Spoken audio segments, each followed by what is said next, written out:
देखिए, ऐसा नहीं होता कि हम सौगात के लिए ही दिल्ली जाते हैं। दिल्ली आदरणीय प्रधानमंत्री जी से हमारा मिलना हुआ और हिमाचल से रिलेटेड जो हमारे डेवलपमेंट के जो प्रोजेक्ट्स हैं उनके बारे में विस्तार से चर्चा हुई, बातचीत हुई।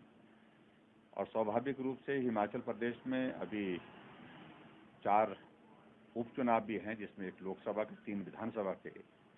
उस संदर्भ में भी उनने जानकारी जो है वो जो चाहिए थी वो हमने साझी की है। इसके अतिरिक्त आने वाले समय में जहां हिमाचल प्रदेश में विधानसभा के चुनाव 2022 में होने वाले हैं, उसके सिलसिले में भी थोड़ी बहुत बातचीत हुई।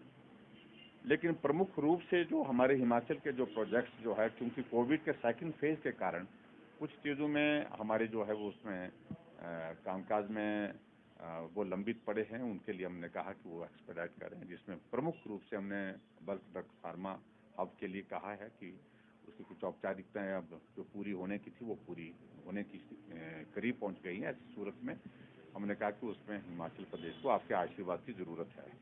दूसरा, एयरपोर्ट मंडी का जिक्र हमने सदैव किया है। मुझे इस बात की भी खुशी है कि हम वहाँ मिल करके भी आए और उसके एक सर्वे की एक प्रक्रिया जो शुरू हुई है, लीडार सर्वे, वो भी रिपोर्ट मुझे लगता है कि हफ्ते 10 दिन के अंदर आनी चाहिए और उसके बाद फिर आगे की चीज़ें उसमें और शुरू होंगी।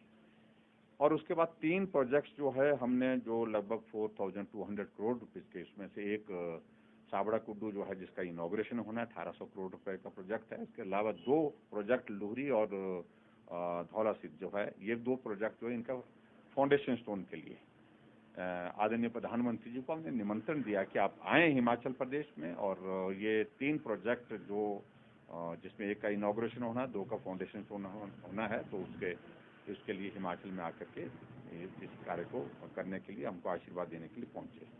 ऐसे बहुत सारे विषयों पर चर्चा हिमाचल के संदर्भ में हुई है और प्रधानमंत्री जी ने बहुत अच्छे से सारी बातों को सुना और हिमाचल की बहुत सारी जानकारियाँ भी हासिल की।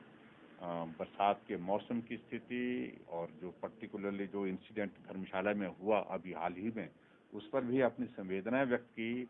और इसके साथ साथ में टूरिस्ट हिमाचल प्रदेश में आ रहा है और बड़ी संख्या में आ रहा है। हमने उनको अवगत कराया कि वहाँ हमने थोड़ा सा मैकेनिज्म डेवलप करने की कोशिश की है ताकि जो क्राउड की शेप में कुछ जगह देखने को लोग मिले, उस तरह की स्थिति में हम उसको ठीक तरह से रेगुलेट कर सकें। वो भी हमने उनसे बातचीत साझी की। हिमाचल में वैक्सीन की सिचुएशन को लेकर के प्रधानमंत्री जी ने कहा कि आप अच्छा कर रहे हैं और मुझे इस बात की खुशी है कि पूरे देश भर में बेस्ट स्टेट के रूप में हिमाचल प्रदेश कोविड की सारी वैक्सीन की अभियान में जो है आगे होकर के काम कर रहा है। और उसमें पर्टिकुलरली वेस्टेज के विषय को लेकर के हिमाचल ने बहुत बेहतर स्थान जो है, लगभग पहला स्थान हिमाचल प्रदेश का है। और वैक्सीन में भी हम 62-63% जो है वो के करीब हम पहुंचे हैं। उसमें हमने यही निवेदन किया कि अगर वैक्सीन की उपलब्धता और ज़्यादा बढ़ती है तो हिमाचल को और आगे जाने में उसमें सुविधा होगी। तो ऐसी सारी चीज़ों को लेकर के बात कही है। प्रधानमंत्री जी ने विशेष तौर से इस बात के लिए ज़रूर कहा कि कोविड कम हुआ है लेकिन अभी खत्म नहीं हुआ है।